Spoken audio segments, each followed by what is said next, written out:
I am a 41 years old male, single dad with a 13-year-old daughter Lacey. My wife died in childbirth and it's just been me and Lacey all her life. My sister has been a big help in raising Lacey, and we do keep in contact with her maternal grandparents.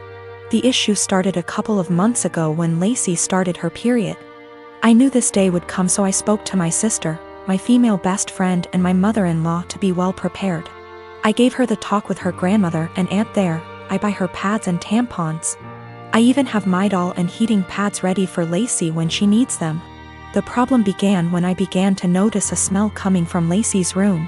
I went in to investigate and found pads and tampons openly disposed of in her wastebasket.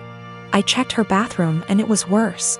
She had her blood-stained undergarments in the tub. I took out her trash and did my best to get rid of the smell, but I didn't know what to do with the underwear in the tub. Later, I noticed bloodstains on the couch. It took a while of cleaning, but I got them out. I figured that was the end of that. It happened again last month, when I noticed Lacey's room was stinking again. And I saw she didn't even wash the underwear from before. The bathroom was unbearable at this point. Then earlier this week, I saw bloodstains on the couch again. I sat Lacey down and told her that she had to learn to properly dispose of her feminine hygiene products and wash her underwear, as the smell was becoming too much. And to be careful of getting bloodstains on the couch or anywhere she sits.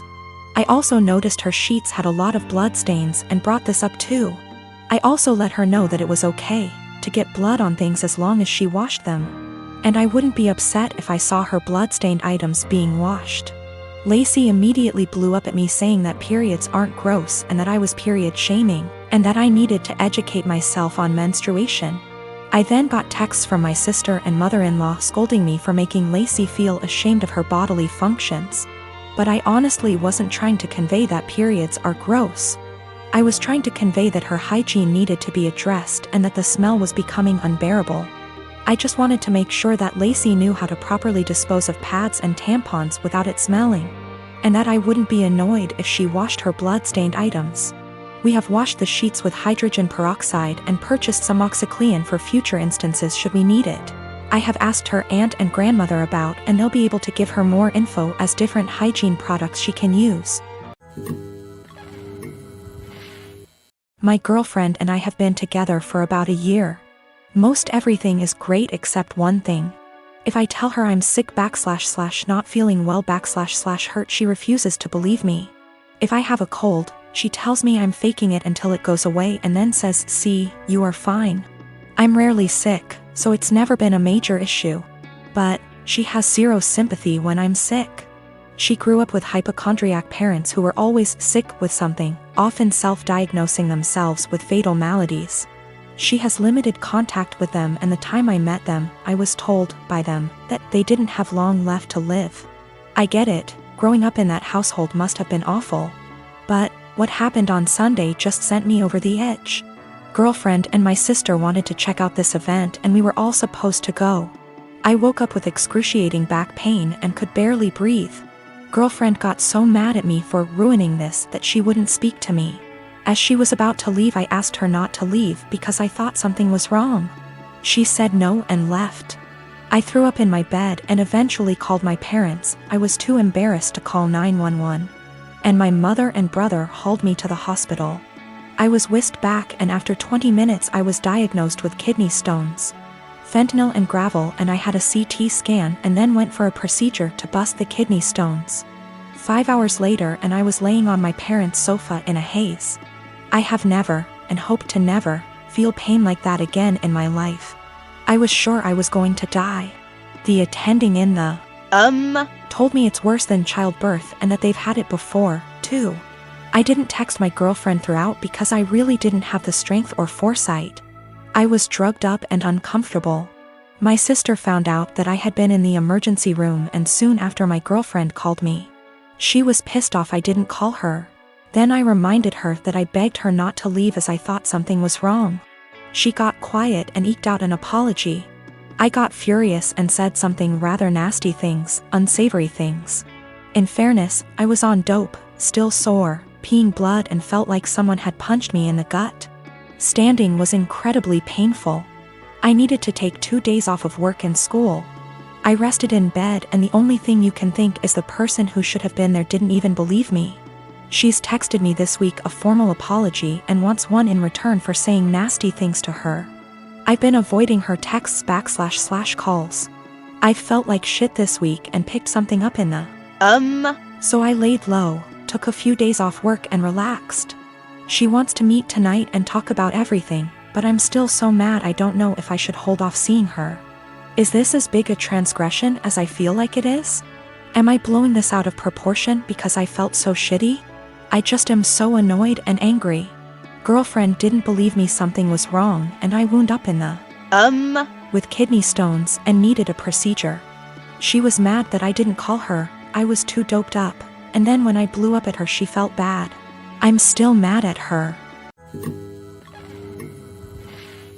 I am a 30-year-old male, and I got married 2 weeks ago.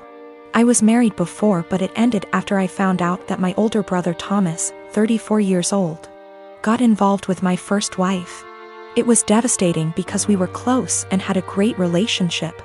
I also helped him so much while he was struggling, and seeing how he repaid me hurts to this very day. I stopped talking to him and Mom and Dad forced me to keep it a secret, and because I was too weak to argue with them, I just kept my own distance. Then I met my now wife. My family loved and embraced her as their own. Mom and Dad treat her like a queen, which helped repair and solidified my relationship with them. However, as the wedding was approaching they told me they expected me to invite Thomas. I of course refused, but they kept guilting me about what the relatives and other guests would think and say when they don't see Thomas there. I fought with them about it till the day of the wedding. Turned out they'd invited him behind my back, but I found out and stopped them in time. They came to the wedding looking pissed, asking what we were going to tell people when they ask about Thomas. I told them I'd take care of it. And what I did was take a moment while everyone was paying attention, grabbed the mic and flat out announced this and said, "The reason I didn't invite Thomas to my wedding is because I was worried he'd steal my now wife just like he stole the first one." I said it playfully to not make it sound so tense, but most of the guests looked shocked and started mumbling. Then it went awkwardly quiet for a moment. Then we moved on, but I saw Mom and Dad walk out while looking at me grudgingly. Later they started lashing out about how I just exposed Thomas and caused him to be shunned by the family in the most hideous of ways. I told them that I already said I didn't want him there, yet they tried to push him on me repeatedly, saying, "What are people going to say?" So I told them the reason why he wasn't there in a playful way, but they, the guests, still got the message. Mom started yelling about how everyone will now look down on and shun Thomas. She called me pathetic and cruel for still punishing him and gradually ruining his life despite him apologizing and trying to reconcile, but in my opinion, some things are just unforgivable. We've been on horrible terms since then. My wife said at least now they're off my back about what people would say about not inviting him.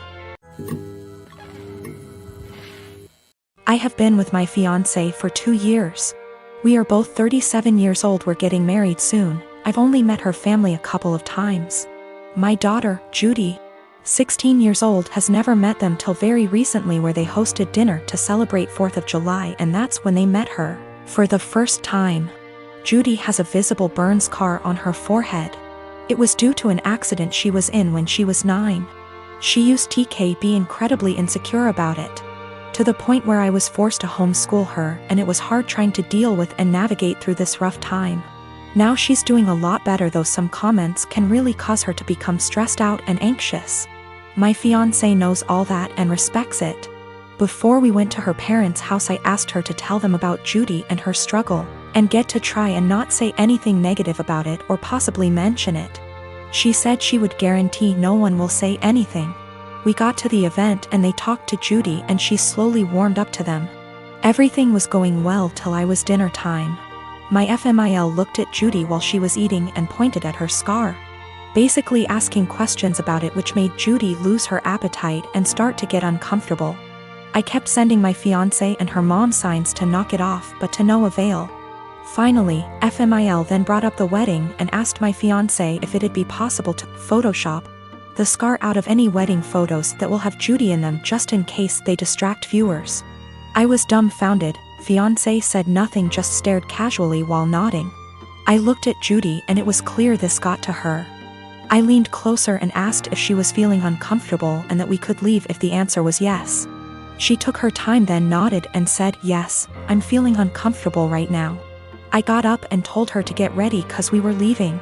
My fiancé, her mom and the family started insisting we finish dinner and stay, but I refused. I took Judy and got in the car and left before even talking to my fiancé. Obviously, she was pissed.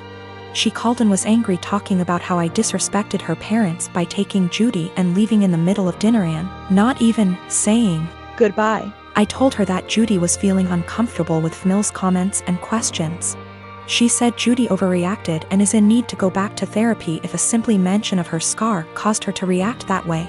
I got tired of arguing and asked her to give us some time, but she went on me and said that I have no respect for her and her family, and that what I did was irrational, and now she won't speak to me till I clear things up with her family, after ruining their celebratory dinner.